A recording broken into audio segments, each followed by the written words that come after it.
écoute, bonne chance pour la suite, Karim. Et j'espère que... Mais t'as pas répondu. Je t'ai tendu la main. Ah. J'y contribuerai et tu sais, je m'en suis ouvert.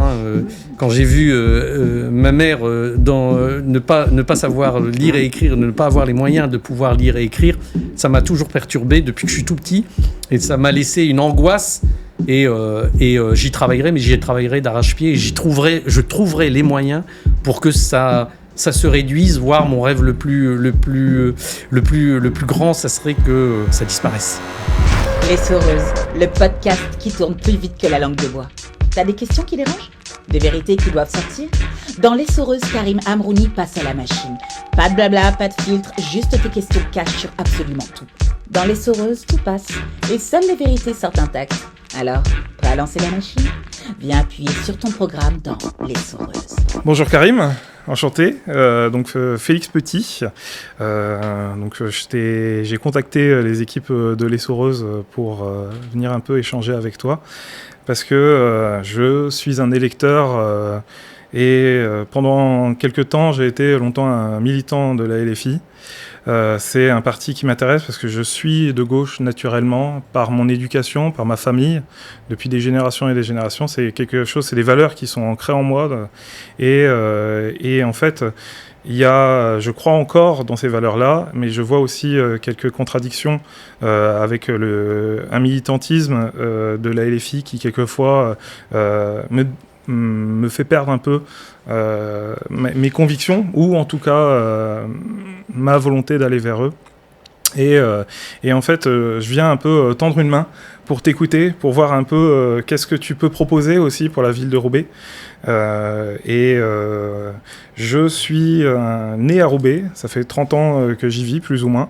Et en fait, c'est une ville qui me passionne complètement. C'est une ville passionnante, je pense que tu seras d'accord avec ça.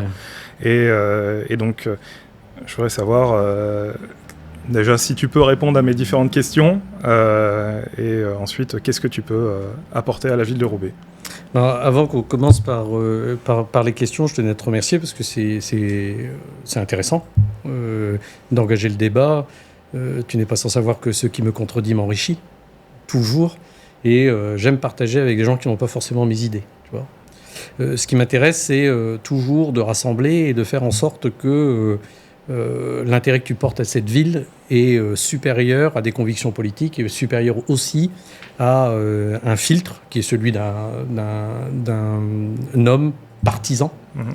Parce que je pense que cette ville, plus qu'ailleurs, est suffisamment a une vie suffisamment difficile, en tout cas a des enjeux suffisamment grands pour que chacun d'entre nous se transcende et fait apparaître ce qui nous rassemble plutôt que ce qui nous divise. Je pense que là-dessus, on va être d'accord. Alors, je voulais te dire aussi, Félix, et je voulais commencer moi par te poser une question. C'est quoi les valeurs de gauche aujourd'hui, à l'heure où on se parle, dans ce pays qu'est la France? Les valeurs de gauche, pour moi, c'est avant tout le vivre ensemble et le commun. Avant autre chose, puisqu'il faut bien faire une opposition pour pouvoir définir quelque chose. C'est pas une opposition qui casse les uns aux autres, mais la gauche, c'est avant la liberté individuelle, c'est la liberté collective. Et essayer de s'occuper de son prochain, quitte à quelquefois faire des sacrifices sur soi-même, pour pouvoir essayer d'aider son prochain. Et ce sont des valeurs qui, pour moi, que je retrouve partout à Roubaix, que je retrouvais partout à Roubaix plutôt. Et aujourd'hui, notamment avec les 2 mandats qui viennent de se passer de notre maire, je rencontre des difficultés à parler avec nos élus et de retrouver cette notion de commun. Et donc c'est justement une des premières questions que je voulais poser, c'était justement, ce rapport à Guillaume Delbarre et en fait à ses différentes politiques. En fait, moi j'ai une colère qui est en moi qui est assez importante par rapport à la médiocrité des élus aujourd'hui, particulièrement à Roubaix, où je ne vois plus... J'aimais beaucoup celui qu'on appelle le bon gros René Van Dieren donc. Dans ma famille, on l'appelle comme ça. Et il était là au quotidien avec nous, et puis il crée le commun de Roubaix. Et aujourd'hui, je trouve que en fait, j'ai une colère qui m'amène à voter un peu LFI de ce fait-là. Parce que je les trouve mauvais. Et je voudrais te poser donc cette question-là. Comment combattre cette médiocrité des politiciens, notamment chez nous ? Alors, ce que tu décris en termes de valeurs, que tu dis être des valeurs de gauche, je pense que c'est des valeurs que tu décris, c'est être français, tout simplement. Pourquoi ? Parce que on n'est pas dans n'importe quel pays, on est en République. Et la Respublica, c'est le filtre, c'est le lien qui nous unit tous à travers le temps et à travers les âges. Ce qui fait qu'on se ressemble, c'est que l'on croit en des valeurs universelles qui sont la liberté, l'égalité et la fraternité. Ces trois valeurs, qui sont ni de gauche, ni de droite, ni du centre, sont simplement celles du pays dans lequel on a choisi de vivre. Parce qu'on pourrait, et toi et moi, le quitter tout simplement et aller vivre ailleurs, parce que le modèle de société qui nous est proposé ici ne nous convient plus, et le modèle de société qu'on nous propose ailleurs nous conviendrait mieux. D'accord ? Or, on fait le choix de rester. On fait le choix de rester parce que c'est un appel. L'appel que personne ne restera sur le bord de la route. L'appel que tout le monde trouvera sa place. L'appel que ce pacte social dans lequel nous vivons est, pour moi, le meilleur au monde. Il a des défauts, il a des qualités, mais il reste très avant-gardiste par rapport à ce qu'on peut voir ailleurs. Ok ? On vit dans une société où l'être a pris toute sa dimension et parfois un peu trop de place. J'ai toujours tendance à penser que seul on ne peut rien. Seul on est une chèvre dans un pré et on fait peut-être un peu de bruit, mais il n'est pas entendu. J'ai pas besoin, me semble-t-il, là tu exprimes ta forme de colère et tu la lis directement à ta présence dans un parti politique.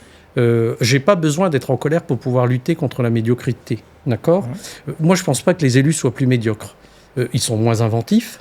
Et ils se laissent un peu trop guider par une technocratie qui pense connaître ce qui fait un bien commun, ce qui fait société. Ce qui fait société, c'est l'acte politique que l'on pose. Ce qui fait société, c'est la vision qu'on va partager. Ce qui fait société, c'est l'ambition que l'on va mettre dans un collectif qui s'appelle Roubaix et ensuite France. D'accord ? Il ne faut surtout pas être guidé par sa colère pour prendre ces décisions-là. Il ne faut surtout pas envisager la division pour prendre ces décisions-là. Bien au contraire, il faut essayer de comprendre les différentes composantes de notre société parce que, qu'on le veuille ou non, il y a des composantes de cette société. Et des forces de ces composantes, parfois sont en résonance, parfois en contradiction. L'homme politique responsable abaisse la contradiction pour faire apparaître la raison. Il faut toujours être guidé dans son choix politique par ce qui est raisonnable. Cette société dans laquelle nous vivons, avec l'avènement des réseaux sociaux, les insultes que l'on peut faire à visage caché, tout le monde avance plus ou moins masqué. J'ai envie de penser, moi, que Roubaix est un laboratoire de la vie citoyenne. Roubaix, son symbole, c'est la solidarité. Et sa force, c'est la solidarité. Je reviens là d'une visite d'Adojo qui a été complètement financée par des deniers propres, aucun argent public. Un dojo d'aïkido, d'accord ? Et puis j'ai rencontré cette famille qui, avec de faibles moyens, essaye de dispenser des cours de coréen, essaye de faire en sorte que les enfants, qui parfois sont perdus, trouvent du temps à l'intérieur d'un module qu'on appelle dojo, mais qui pour moi apparaît être comme la diffusion d'un cadre. L'enseignement non pas théorique mais approprié à cette violence qui est à l'intérieur et qu'on peut refouler sur des mannequins, sur des sacs de frappe. Et puis ce que l'on peut s'apercevoir, c'est que tous ces enfants qui participent à ce qui apparaît être comme un sport de combat, au final sont apaisés en classe, font moins de bruit et sont tellement en phase avec ce qu'ils sont qu'ils apparaissent en société comme des gens vertébré. Et l'être vertébré n'est jamais en colère. Parce que s'il est en colère, c'est qu'il vit un sentiment de frustration. Moi, je peux comprendre la tienne parce que la société dans laquelle on vit, et plus particulièrement celle de Roubaix, peut parfois décevoir. Cette déception, il faut la transformer en mécanique positive. Qu'est-ce que je peux faire pour que toute cette énergie négative se transforme en énergie positive ? Eh bien, je réinvente la société. J'essaye de pallier à des incompréhensions, trouver les mots nécessaires pour réussir à apaiser. J'essaye de trouver des systèmes qui me permettent de dire que tout le monde trouve une solution à son problème. L'être qui naît, l'enfant, lui est une véritable éponge. L'être qui naît ne demande qu'une chose, acquérir une forme de savoir, savoir-être, le savoir scientifique, le savoir littéraire. Et on est dans une école, dans un pays où la gratuité de l'enseignement a été érigée comme le fil de plomb qui nous guide. D'accord ? La verticalité. Je te rassure, aujourd'hui, je suis très inquiet sur cela, parce que c'est vraiment l'outil qui assure l'égalité des êtres. Alors, j'ai envie de te dire, Félix, si tu es profondément en colère, comment vas-tu lutter contre ce que tu désignes comme les coupables de ce qui se passe dans notre ville ? Transforme ça en positif. Et dis-toi une chose, que vais-je faire, moi, Félix, après le diagnostic que je viens de faire pour mettre de l'intelligence collective au service du collectif ? Je pense que tu as énormément de choses à dire, énormément de choses à faire. Et aujourd'hui, je t'invite, d'accord ? On n'est pas du tout du même bord politique, d'accord ? On ne pense pas la même chose, mais je suis intéressé par un truc.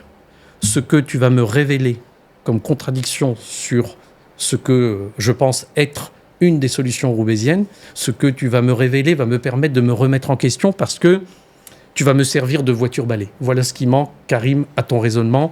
Voilà ce qui te manque parce que tu ne penses pas comme moi, mais ça aussi, il y a une partie de la population qui le pense et aujourd'hui qui se trouve dans une forme de désarroi qui appelle à la rébellion.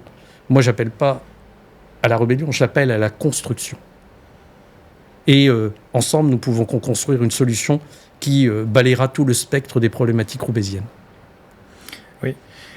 Sur l'ensemble et le commun, justement, c'était ces sujets-là qui sont importants pour moi. J'ai défini déjà au début. Et je suis quelqu'un qui croit réellement dans le pouvoir des associations. J'ai pendant un temps été membre d'une association, La Solidarité, qui se réunissait à 2 pas d'ici d'ailleurs, près de Pierre de Roubaix, pour l'aider contre l'illettrisme et venir en tant que scribe public pour accompagner. Et en fait, je considère qu'une des réponses des choses sont la mise en commun. Dans ton discours, tu mets beaucoup en avant l'individu. Comment l'individu doit réussir à s'en sortir, enfin, donner toutes ses chances à ces individus. Je crois à l'individu aussi, mais je crois au commun. Et je crois notamment aux dynamiques de parti aussi. J'ai souvenir, parce que j'ai souvenir de mes cours, parce que je n'étais pas né, mais j'ai souvenir des bourses du travail, où les gens se réunissaient ensemble, justement pour lutter contre l'illettrisme, pour s'accompagner et travailler ensemble d'une meilleure façon à la société, pas simplement à son bonheur quotidien en tant qu'individu. Et ce serait un peu ma deuxième question que je voulais poser, c'est comment tu t'entoures, toi ? Quelles sont tes équipes ? Je crois en tes qualités, mais on ne fait pas tout seul. Et quelles sont en fait les promesses que tu peux apporter ? J'ai fréquenté un peu les milieux LFI, comme je t'ai expliqué. Ils ont des laboratoires de sciences politiques. Ils ont des élus aussi qui commencent à prendre un peu de bouteille, à comprendre comment fonctionne la République. Et ils ont un programme qui est écrit, l'avenir en commun. Ce sont des choses qui, pour moi, sont importantes. Et savoir un peu qu'est-ce que tu proposes, toi, de façon structurée. Voilà. Alors, ce que je propose, d'abord, ça t'a pas échappé que je t'ai tendu la main, alors qu'on est complètement différents. D'accord ? On pense pas forcément la même chose. Je pense que on a le même socle de valeurs, puisque tous les deux on est français. Et puis, on a ce modèle éducatif qui nous a permis de nous transcender et d'apparaître dans la sphère publique comme étant non pas des problématiques, mais des solutions, peut-être, en tout cas. J'ai toujours ce point d'interrogation parce que le doute est permis. Moi, ce qui m'intéresse dans ce que tu dis, c'est que tu me dis que tu crois en l'action partisane, d'accord ? L'action partisane avec de grandes écoles nationales, avec des sciences politiques. J'aime à penser, en tout cas en tant que roubaisien, j'aime à penser qu'il n'y a pas fallu attendre Sciences Po pour définir les contours de l'acte politique, en tout cas à Roubaix. Pour nous, roubaisiens et tu en es, On a remplacé Sciences Po par l'art de la rue, la science de la rue, la science du comportement, l'interaction avec les individus. Et je crois plus en cela qu'en cette capacité de quelque parti que ce soit, parce que je les respecte tous. Ce n'est pas parce que je ne suis pas membre d'un parti, d'accord, que je ne respecte pas les partis. Je trouve que c'est une école comme une autre de la vie et de la compréhension du bon fonctionnement de la société. Ce qui m'interpelle dans ce que tu dis, c'est que tu penses que quelque part, des gens sont en capacité de faire un mouvement, ok, jusque-là, je peux te suivre, définir les contours de priorité. Pour moi, les priorités roubaisiennes ne sont pas les priorités lilloises, ne sont pas les priorités de Marc-en-Barœul et encore moins de Villeneuve-d'Ascq ou d'autres villes. D'accord ? C'est pour ça qu'on a créé la métropole européenne de Lille, parce que la disparité des priorités conduisent à se poser des questions, certes, sur son propre territoire, mais aussi de décliner des solutions sur un territoire, par exemple comme celui de Roubaix, et de pouvoir les renvoyer vers d'autres villes où les différentes problématiques ne sont pas les mêmes. Je ne peux pas penser qu'un individu aussi intelligent que toi puisse se dire que là-haut, à Paris, des belles bestioles intellectuelles puissent définir les contours des besoins de Roubaix sans y venir, en ayant été éduqué sur un secteur de vie qui ne ressemble en rien à celui de Roubaix, en rien, puissent définir les contours de nos problématiques et se dire « Messieurs, mesdames, voilà, nous avons trouvé les solutions ». Si c'était le cas, notre pays irait mieux. Si c'était le cas, je dirais tout simplement, faisons une convention entre les différents partis politiques, et puis on aura 10 grandes solutions pour notre pays. Si c'était le cas, il n'y aurait pas de fracture, en tout cas idéologique, entre la gauche et la droite.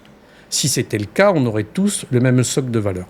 Moi, j'ai toujours cru en la République. Pourquoi ? Parce qu'on se transcende, on discute, on se dispute, on se chamaille. C'est l'Assemblée nationale, même si aujourd'hui, j'ai peine à voir ce qui s'y passe, puisque on s'insulte. Je pense que l'insulte n'a pas à avoir place dans une enceinte aussi prestigieuse.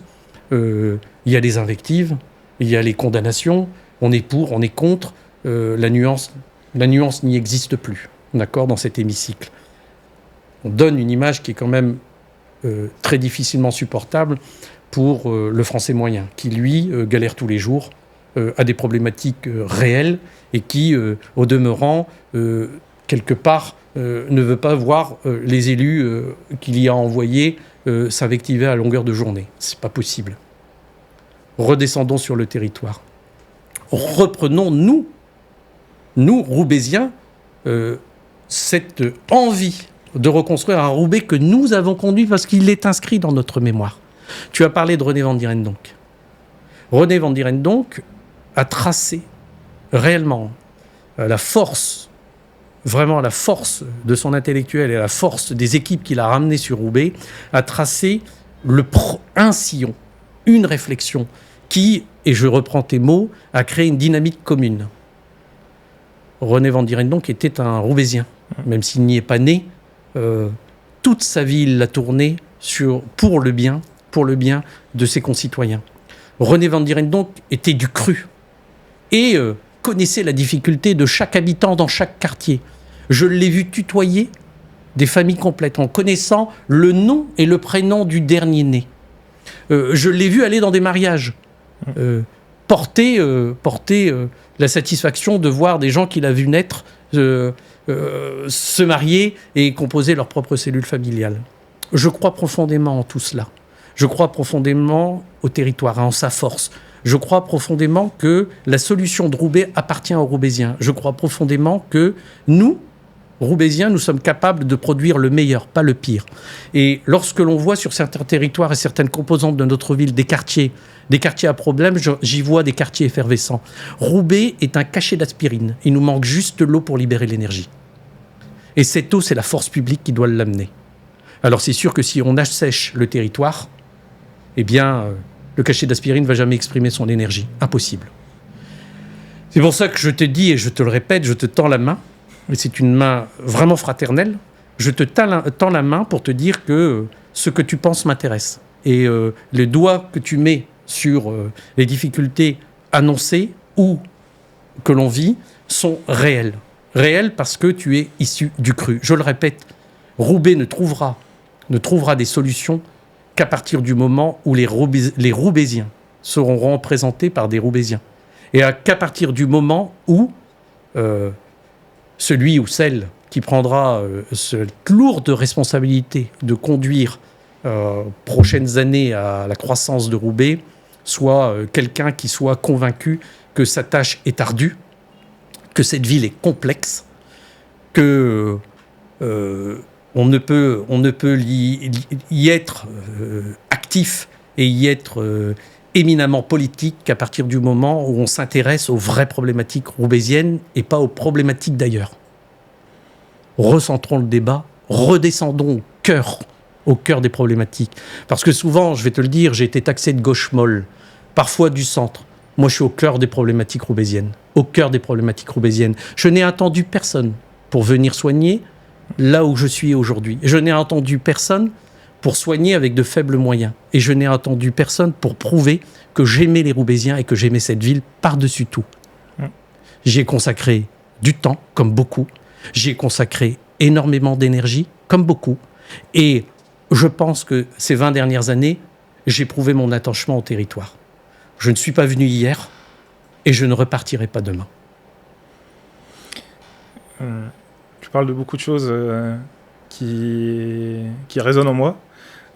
Déjà sur cette partie sur les quartiers difficiles, qui est un mot qui n'existe pas. C'est pas quartier difficile en réalité, c'est potentiel. Là-dessus, je suis complètement d'accord et j'y crois réellement. J'avais peut-être encore une question avant de parler des sujets qui m'importent aussi beaucoup, sur notamment les questions d'illettrisme et d'accès à la pauvreté. Mais j'ai une question aussi par rapport à l'organisation et la place de Roubaix par rapport à la MEL, la métropole européenne de Lille. Je suis quelqu'un qui croit fondamentalement en l'Europe. Je crois vraiment dans le devoir des hommes de se réunir, pas simplement au niveau du quartier, même au-delà. Et je crois que la MEL est une belle occasion, une belle chose. Mais depuis quelques années, avec actuellement M. Castelin à sa tête, je vois aussi une organisation où, je ne sais pas Karim si tu es déjà allé sur la page Wikipédia de M. Castelin, où la page affaires et condamnation est plus importante que sa page, la partie sur ce qu'il a apporté pour la MEL. Et je vois aussi Roubaix, la place qu'a Roubaix dans la MEL qui est minuscule, alors que c'est la 2e ou 3e, ça dépend des jours par rapport à Tourcoing, au nombre de naissances. Et je me demande aussi, est-ce que la MEL est au cœur de tes préoccupations ? Je pense que la réponse est oui. Mais aussi, comment faire en sorte que Roubaix trouve une place, ou retrouve sa place, ou gagne sa place qu'elle mérite au sein de cette MEL, qui est difficilement gérable. Je connais le système de vote, ou une ville, une voix, ce qui n'est pas très égalitaire pour Roubaix, peut-être. En tout cas, c'est le cas. Comment regagner une place au sein de la MEL pour que Roubaix soit un joyau tel qu'elle l'est ? Alors, tu me parles de deux problématiques. D'un côté, la MEL, qui est un sujet très politique, et de l'autre côté, l'illettrisme et la lutte contre la précarité et la pauvreté. On le reverra après. D'accord. Donc là, on va parler de la MEL. Alors, moi, j'accuse pas le président. Ce qui le concerne, et puis il réglera ses problèmes comme il l'entend et comme il le désire. En tout cas, j'en suis le témoin. Il m'a confié la présidence d'un outil qui s'appelle la Fabrique des quartiers. Je n'ai jamais eu à lui reprocher de ne pas me donner les moyens. Je n'ai jamais eu à lui reprocher de ne pas faire un focus particulier sur le territoire de Roubaix. Il s'en préoccupe. Je ne peux pas aujourd'hui intellectuellement aller dans le modèle accusatoire en disant ce monsieur ne fait pas le nécessaire. Ce monsieur fait le nécessaire à partir du moment où on lui apporte des projets structurants et des projets qui permettent d'impacter le territoire. Son rôle, c'est de faire voter par une assemblée l'importance du projet, le montant de la contribution de la MEL et surtout l'agenda avec lequel tout cela va être décliné. Aujourd'hui, quand on est à la MEL, ce qu'on rend compte, c'est que les projets roubaisiens sont pas les mieux représentés. D'accord ? C'est toi-même qui a dit tout à l'heure que effectivement dans la déclinaison des projets, il y avait du grain à moudre. Moi, je suis témoin de ce qui s'y passe.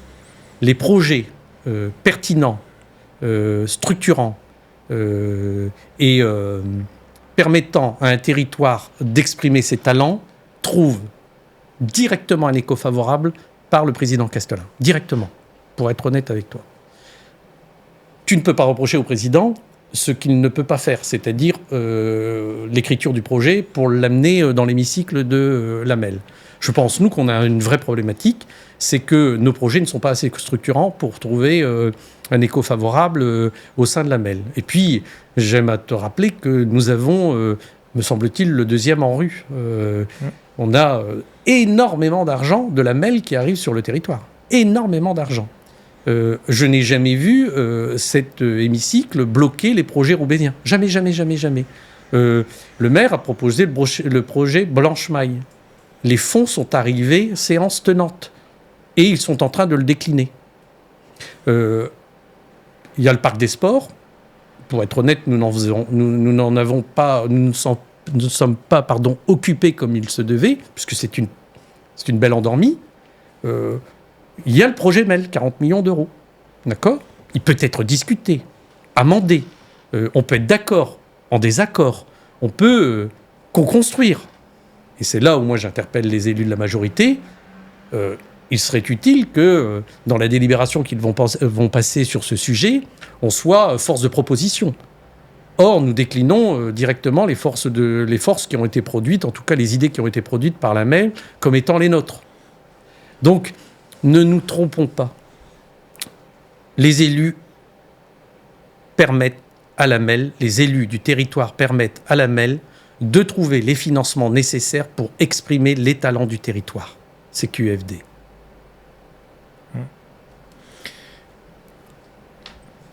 Je suis assez d'accord et en même temps, j'avoue ne pas encore réussir à tout ravaler, d'une certaine façon. Mais sache-le, excuse-moi de t'interrompre, mais sache-le. Tu as une équipe municipale qui produit de l'intelligence collective, qui conduit à avoir des projets structurants. Moi, je te prends le pari que la MEL sera au rendez-vous en termes de financement. Justement. Et pas que la MEL. Ouais. La région, regarde comment s'est effondré aussi à ce niveau-là l'argent provenant de la région. C'est normal, il faut les projets en face.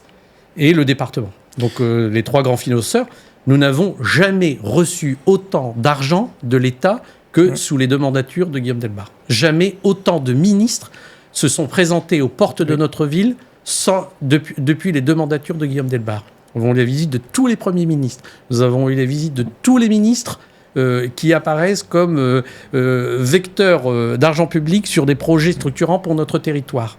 Qu'en reste-t-il ? Que s'est-il passé ? Justement, c'était un peu la question sur laquelle je voulais te poser. Je suis un peu déconnecté depuis moins d'un an du territoire roubaisien, car j'ai trouvé pour l'instant un emploi sur Paris, même si je reviens souvent sur Roubaix. Et il y a un sujet qui apparaît beaucoup dans les médias, c'est la question de la rénovation de l'Alma. Et j'avoue ne pas avoir bien compris tous les enjeux autour de ce quartier. J'y vais très fréquemment pour aller dans les épiceries qui sont là-bas, de magnifique qualité. Et je vois aussi le délabrement de ce quartier, qui n'est pas le plus délabré, mais qui fait partie des délabrés de Roubaix. Je comprends la nécessité de devoir reconstruire, essayer de fabriquer quelque chose de mieux. Mais j'ai aussi vu et entendu toute la colère des Roubaisiens, ou en tout cas, il y a une opposition qui s'est marquée par rapport au projet de monsieur le maire. Et en fait, je vais aussi profiter un peu de cet échange avec toi pour que tu m'expliques un petit peu qu'est-ce qui s'est passé. Quels sont les problèmes qui ont eu lieu lors de la rénovation de ce quartier de l'Albin, qui est encore en cours, et qu'est-ce que tu aurais pu faire différemment ? Alors la règle numéro 1, quand tu fais de la rénovation urbaine, et René Vandiret donc te parlerait bien mieux que moi de tout cela, mais la règle numéro 1, c'est d'associer la population et d'associer les citoyens à la co-construction d'un projet qui va être accepté, d'accord ? Samedi dernier, nous étions dans l'enceinte même de la condition publique pour recevoir l'équivalent du prix Nobel d'architecture, d'accord ? Ce monsieur te dit une chose, détruire n'est plus d'actualité. Et au vu de ce qui se passe en termes, et on le voit aujourd'hui avec des montées de température à 38 à Roubaix, au vu de ce qui se passe sur la question écologique, raser des bâtiments complets alors que structurellement ils peuvent être réhabilités, c'est une hérésie intellectuelle mais aussi financière. Hein. Ça coûte un argent de dingue. Alors, le problème qu'a certainement rencontré notre majorité, c'est que dans le programme ANRU, tu es obligé de détruire pour reconstruire. D'accord ? Bon. On peut faire bouger les lignes. Et de toute façon, les programmes ANRU sont en train de bouger sur ces fondamentaux-là, qu'il est indiscutablement plus économique de rénover que de détruire. D'accord ? On a de grands appartements. Or, les constructions aujourd'hui n'amènent pas ces volumes-là. On a la possibilité aujourd'hui technique de rénover pour moins cher que de reconstruire. Pourquoi ne le faisons-nous pas ? Que disent les habitants de l'Alma ? Personne, quels que soient les groupes politiques, quelles que soient les oppositions, personne ne dit que l'Alma ne mérite pas un programme de rénovation urbaine digne de ce nom et de dimension correcte. Mais vous ne pouvez pas le faire contre sa population. Vous ne pouvez pas vous permettre de déloger tout le monde et de se dire on va raser le bâtiment, le reconstruire et refaire un peuplement qui semble plus cohérent avec cette partie-là de la ville. Je n'y crois pas, je n'y croirai jamais. Je pense que la co-construction se fait à partir de la citoyenneté. Comment voulez-vous que les gens puissent se dire je vais aller voter pour un maire si au moment où il est élu, il se dit je n'ai plus besoin de mes concitoyens. Je dirige cette ville seul, ou alors avec 2-3 alliés de la majorité. Je restreins les échanges techniques, je restreins l'information, je ne la diffuse pas, et qu'au final, tout le monde va prendre ça avec le sourire. Moi, je pense que les habitants de l'Alma sont en capacité, et très honnêtement, ils nous le démontrent un peu tous les jours, en capacité de comprendre ce que l'on peut faire, ce que l'on ne peut pas faire. Ils ont bien compris une chose, c'est que détruire est une ineptie. Ils ont bien compris une chose, c'est que rénover coûte moins cher que de reconstruire. Ils ont bien compris une chose en allant à cette conférence samedi, c'est que dans des villes en Hollande, autour de nous, en Italie, à Bruxelles, on a reconstruit des quartiers complets autour d'ossature béton avec les gens qui habitent encore dedans. Donc c'est moins traumatisant, c'est moins cher, c'est moins stigmatisant. Et en plus de ça, on le fait en collaboration directe avec ceux qui vont y vivre. On a tout à gagner. Et c'est quelquefois plus beau aussi. Et c'est nettement plus beau. Parce que, de mémoire, et l'architecte, ce prix Nobel le dit de façon complètement transparente, de mémoire, il n'a jamais vu une reconstruction atteindre le niveau d'une rénovation. Tu parles de l'engagement de la population, notamment sur le quartier d'Alma, qui ont des idées. Moi, je pense que tu l'as vu, j'ai un attache particulière aux faits politiques, aux politiques en soi. Et je suis vraiment extrêmement triste de l'abstention à Roubaix. Je comprendrais même que les personnes viennent pour mettre un bulletin blanc. Mais l'enjeu est quand même assez colossal. Enfin, je crois encore en la politique. Je crois encore que les solutions viennent du commun et à travers quelques élus qui incarnent ce commun. Et je vois que la jeunesse roubaisienne ne se mobilise plus. Je crois que comment on fait pour résoudre ces problèmes, pour moi, c'est à travers l'associatif. Je t'ai parlé des bourses du travail, qui pour moi était un modèle, c'est d'essayer de faire en sorte qu'on discute tout simplement. Si on discute avec son voisin, eh bien on comprendra les problèmes du voisin, et donc au moment où on ira voter, on votera pour soi. Mais on se dira aussi, il y a mon voisin aussi qui pense ça. Donc on essaye de construire ensemble quelque chose. Et j'aimerais bien savoir quelles seraient tes idées, parce qu'on ne peut pas appeler un plan, c'est tellement difficile de lutter contre l'abstentionnisme. Mais qu'est-ce que tu peux apporter contre ce fléau ? C'est un fléau. Alors, je vais te faire plaisir parce que tu es LFI. Aux dernières législatives, Roubaix a répondu comme un seul homme. D'accord ? Ils ont fait élire un député de ta couleur politique et avec pratiquement 67 ou 70% de suffrages.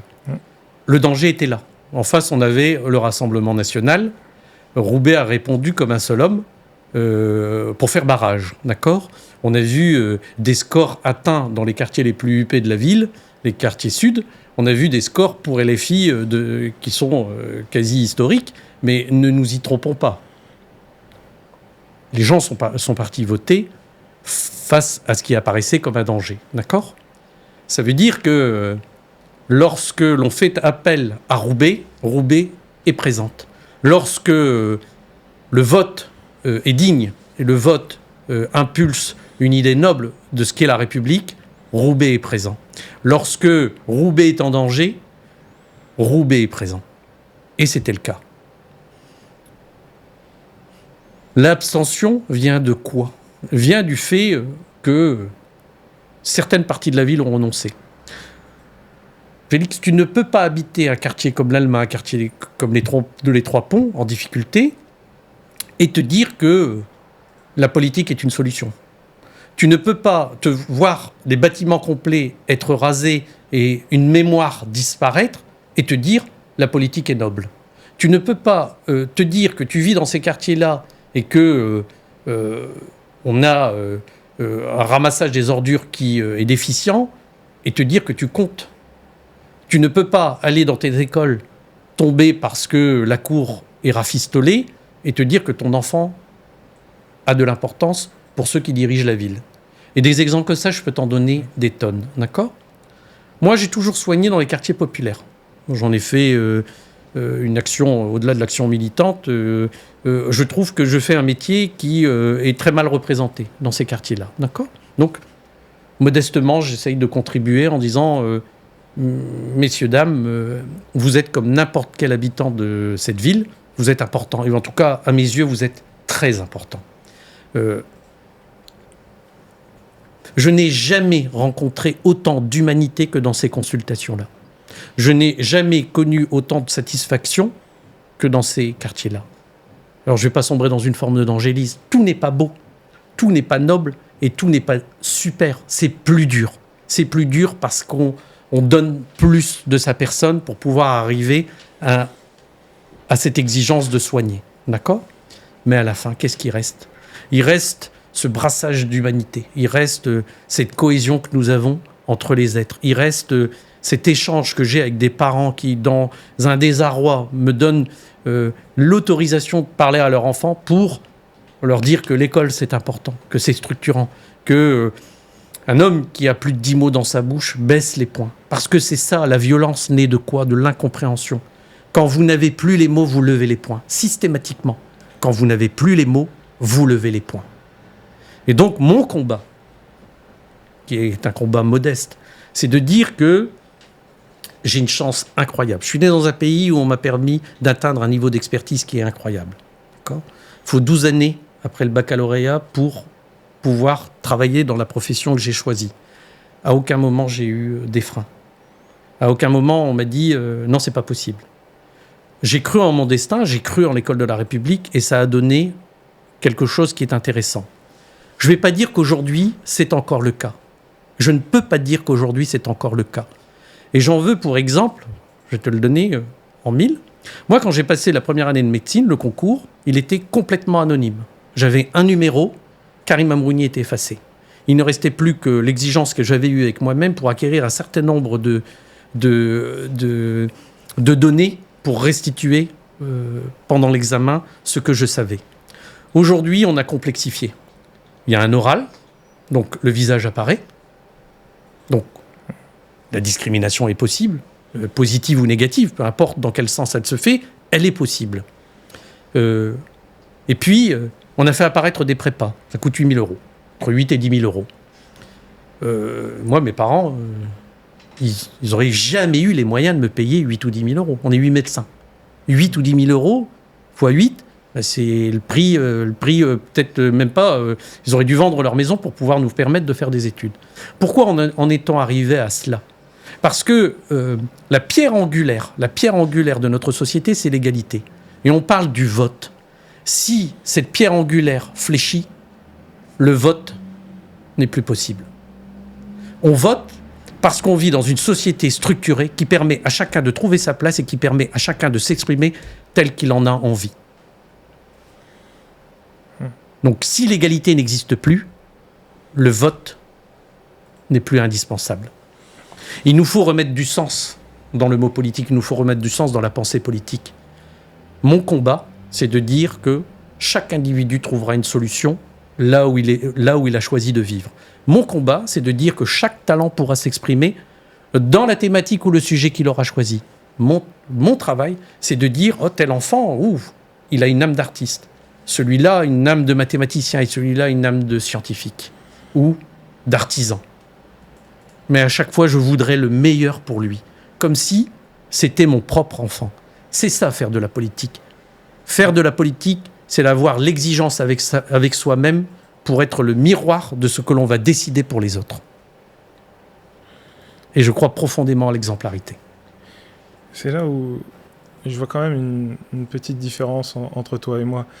Je ne crois pas que la solution vient de l'individu. Je crois, je suis d'accord avec toute la rhétorique que tu as posée. Si un quartier est déshérité, l'individu est déshérité.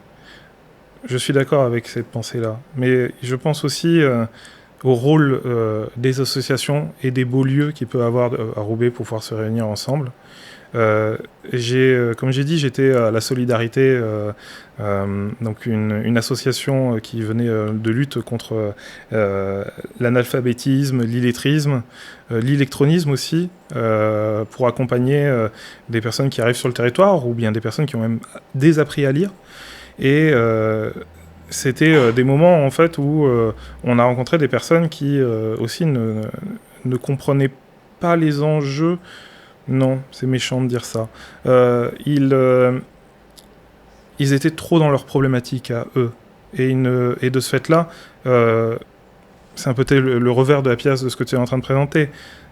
Si on est totalement dédié à sa carrière, on n'est pas non plus dédié à travailler, à faire un commun, à faire un ensemble. Et donc dans cette association, la Solidarité, j'ai découvert des choses qui sont importantes et qui m'ont façonné en tant qu'individu, notamment d'aller dans les camps de Rome et commencer à essayer de distribuer, à aider, même quelquefois des gens qui refusaient l'aide, mais essayer de les accompagner d'une autre façon. Et c'est là où, pour moi, où est le cœur de la démocratie, à vrai dire, c'est ça. C'est plus que créer le citoyen, c'est créer vraiment l'ensemble.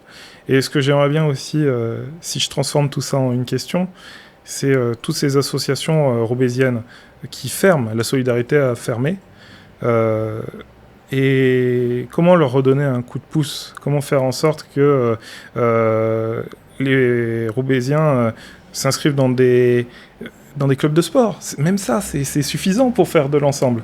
Je dis pas qu'on ne le fait pas, mais je vois aussi beaucoup d'individualisme autour des salles de sport où chacun travaille sur soi. Et quels sont en fait les projets d'association, une association que tu adores, que tu aimerais bien présenter et que tu voudrais que son modèle se développe un peu à Roubaix? Alors, ce que j'ai dit n'est pas en contradiction avec ce que tu viens de dire. C'est pas le revers d'une médaille, c'est la même médaille et la même face, d'accord ? Pour pouvoir contribuer à l'extérieur, il faut soi-même être rempli. Ouais. Donc, il faut d'abord régler ses propres problèmes, ne plus avoir soi-même faim pour distribuer de la nourriture, si je prends un exemple bassement matériel, d'accord ? Donc, le choix que j'ai fait, tu vois... Tu t'installes dans un quartier et au final, tu fais venir d'autres professionnels de santé parce que les gens commencent à trouver l'idée intéressante et l'idée structurante pour le quartier. C'est ce qu'on a fait. On a commencé seul et puis ensuite avec une maison médicale. Et aujourd'hui, il y a une dynamique autour de cela. Ça, c'est modeste. Et je pense que c'est encore plus modeste quand tu parles d'associations telles que la Solidarité qui a disparu aujourd'hui du fait de l'absence de deniers publics. Le cœur de Roubaix, son réacteur, c'est le mouvement associatif. Sans celui-ci, Roubaix s'effondrerait. Alors le sport, c'est un mauvais exemple parce que je dois reconnaître que le maire a fait énormément autour de la thématique du sport. Là où le bas blesse, c'est qu'autour de la thématique de la pauvreté, il a fait moins. Alors on pourrait se dire, parce qu'il aime bien faire de l'insertion avec le sport, il aime bien faire de l'occupation avec le sport, il aime bien faire de l'éducation avec le sport, tu vois. On ne lutte pas contre la précarité avec le sport. Malheureusement, ça pourrait être une des solutions, mais ça n'existe pas.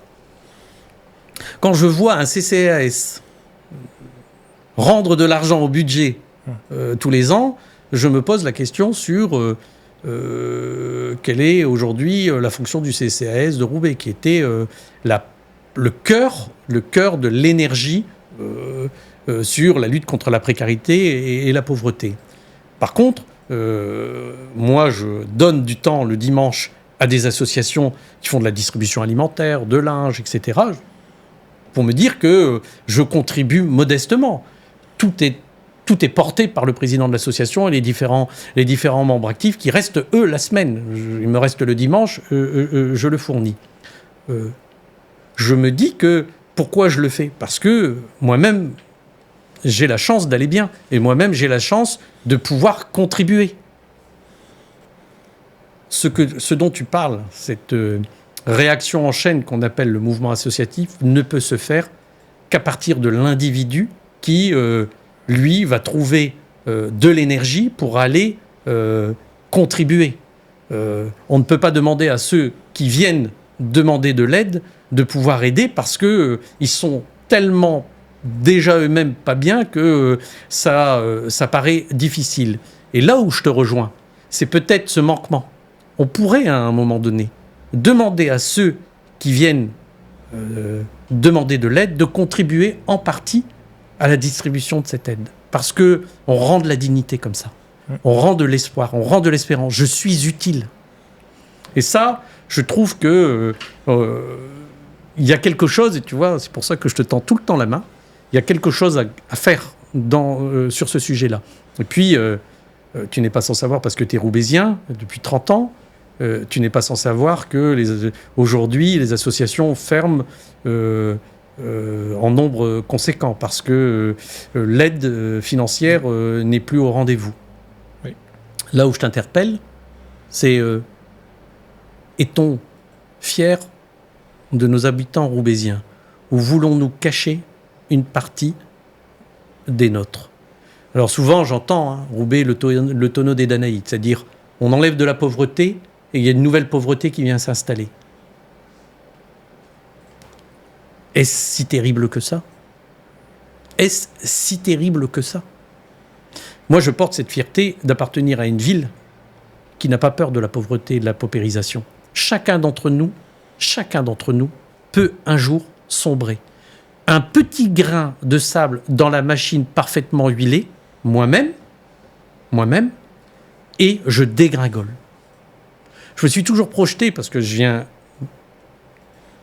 Tu te doutes, mon père était ouvrier, ma mère femme de ménage, tu te doutes que ça n'a pas été rose tous les jours en termes de finances familiales. On a toujours travaillé. Aider les marchands dans les marchés pour essayer d'avoir une caisse de fruits, une caisse de légumes, en contrepartie d'un temps échangé avec eux. Et il y avait cette forme de solidarité dans le village dans lequel j'habitais. J'en ai jamais porté de honte, et bien au contraire, mes parents m'ont appris que ça faisait partie de la vie. Ça faisait partie de la vie. Et puis, j'aime à penser, de là où ils sont, qu'ils sont fiers de ce que l'on est devenu, parce qu'on n'a pas oublié d'où l'on venait. Jamais. Jamais j'ai oublié toutes les difficultés. Jamais je me suis dit, je suis quelqu'un, je ne suis personne. Jamais je me suis dit, oh, je fais un super métier, donc je suis supérieur. Je suis un élément d'une chaîne qui s'appelle l'humanité. Je suis un élément d'une chaise qui s'appelle la fraternité. Je sais faire quelque chose. Mais avec mes deux mains gauches, quand il s'agit d'aller dévisser un siphon, je suis personne. Quand mon disjoncteur disjoncte, je ne suis personne. Et que cette capacité de pouvoir fournir de l'entraide, je la reçois tous les jours quand il m'arrive malheur, et cette année encore j'en ai eu, j'ai toute cette fraternité qui revient vers moi en me disant « Karim, tu es par terre, on va te relever et on va t'aider à marcher, les 100 mètres qui arrivent parce qu'ils vont être difficiles, mais on est là. » Et j'ai toujours trouvé des Roubaisiens auprès de moi au moment où j'avais les 2 genoux par terre. Et je suis redevable de tout cela pour cette ville. Elle m'a donné une chose qui ne s'achète pas. Parce que le matérialisme, ça existe, mais je ne connais rien de mieux que la fraternité. Rien de mieux. Alors, oui, si tu veux entendre de ma bouche que j'aiderai dans la mesure du possible, sur le budget municipal, au maximum, les associations, ça sera quasiment ma priorité. Parce que c'est le cœur battant des Roubaisiens. Je suis d'accord avec toi, on pose, à vrai dire, les mêmes constats. Et c'est ce que je suis venu entendre aussi un peu sur ces enjeux-là. J'avais aussi quelques questions un peu plus sur ton programme, d'une certaine façon, sur tes objectifs. Notamment, j'en avais une par rapport à la pauvreté. Et un des enjeux, par exemple, c'est les factures d'électricité et d'eau. J'ai vu qu'à Roubaix, la facture moyenne par an était de 1120 € d'électricité, juste l'électricité, ce qui est une belle dépense. À vrai dire, je voudrais savoir si dans ton programme, dans tes idées, tu viendrais essayer d'aider la population. Pour faire un parallèle directement, dans le programme proposé de l'Avenir en commun, il propose d'interdire les coupures d'électricité. Sous certaines conditions, mais d'essayer de faire en sorte que personne soit privé de cette énergie vitale. Donc, c'est ça qui fait la différence. Alors, interdire de couper l'électricité, on est dans le droit. Donc, le législateur en décidera et je lui laisse toute cette capacité à pouvoir formuler, en tout cas cette demande, de pouvoir le faire passer au niveau du Parlement. D'accord ? C'est une solution. C'est-à-dire, voilà, tout individu a le droit à une quantité d'eau, à une quantité d'électricité, et en dessous, on ne sait pas vivre. Tout le monde va aborder là-dedans. Est-ce que c'est durable dans le temps ? J'en sais rien. Parce que je ne suis pas président-directeur général d'EDF ou d'Engie, et que ce sont des structures qui, elles aussi, ont des besoins d'argent, parfois d'argent public, pour pouvoir payer tout ce beau monde qui est autour de ces activités industrielles. Moi, j'ai tendance à penser que on peut parfois apparaître comme des gens qui proposent des solutions durables dans le temps. D'accord ? Je vais te donner un exemple précis. Je suis président de la Fabrique des quartiers et on a concouru avec la Fabrique. D'accord ? J'ai des salariés qui sont géniaux, un directeur général qui travaille et qui est force de proposition sur ces sujets-là. Travailler sur le raccorder le diffus, c'est-à-dire des personnes comme toi et moi, raccorder leur maison au chauffage urbain. Ce qui permet une maîtrise considérable du coût de l'énergie. Et là, l'énergie de chauffage, qui, pour moi, est une problématique vraiment dévastatrice pour le budget familial. D'accord ? On a concouru au niveau national et on est parti chercher 4 millions d'euros, donc sur un quartier de l'île. Mexico, pardon. Et puis, dans les travaux qu'on va faire, c'est une occasion qu'on a ratée complètement dans le pile, parce que ça, c'était possible, au travers du programme ANRU, on va aller raccorder des particuliers au chauffage urbain. Une énergie qui n'est pas une énergie polluante, en tout cas très peu, une énergie qui est meilleur marché, dont on a la maîtrise et qui permet de comprimer les coûts. Parce que plus on raccorde, mieux c'est. D'accord ? Je crois profondément à ce type de projets qui ne sont pas hors de prix et qui peuvent s'inscrire dans un programme de rénovation urbaine plutôt que de se dire on va interdire cela, on va conditionner cela. Il faut faire preuve d'imagination et d'une imagination industrielle qui, au demeurant, est dans les compétences de l'AMEL et qui permet à tout à chacun, on aurait pu le faire On aurait pu le faire si la décision avait été prise en heure et en temps sur un quartier comme l'Alma, qui permet, d'accord, de faire les raccordements de grandes unités habitat à loyer modéré, par exemple, mais aussi sur le diffus, les petites familles qui n'ont pas plus d'argent que celui qui est en habitant à loyer modéré. Et donc, là, on comprime les coûts, on rend du budget à la famille et on devient extrêmement noble en termes de pollution. Donc, il y a des solutions techniques, ça que je voulais te dire. Et puis, j'en ai d'autres dans ma besace, mais permets-moi de les garder pour moi parce que ça va être entendu. Et donc, mais c'est des sujets sur lesquels nous travaillons, et nous travaillons avec des ingénieurs, des gens de très haut niveau qui commencent à voir apparaître des solutions intéressantes. Et vraiment, merci d'avoir répondu à mes différentes questions. Ah non, c'est moi qui te remercie, Félix, d'être venu m'interroger, et puis, parce que c'est très courageux. Hein. J'ai jamais vu un membre de la France Insoumise venir avec cette ambition de vouloir débattre et de vouloir en tout cas me faire parler, me connaître et connaître l'ambition qui est la nôtre.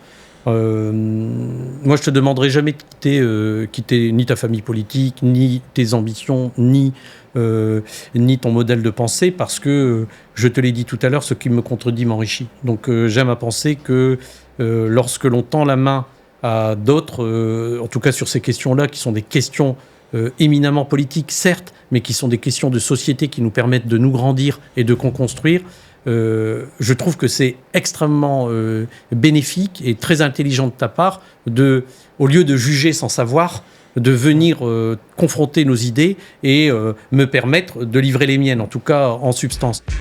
Envoie un MP sur nos réseaux pour venir interviewer Karim et passer dans les Soreuses. À très vite.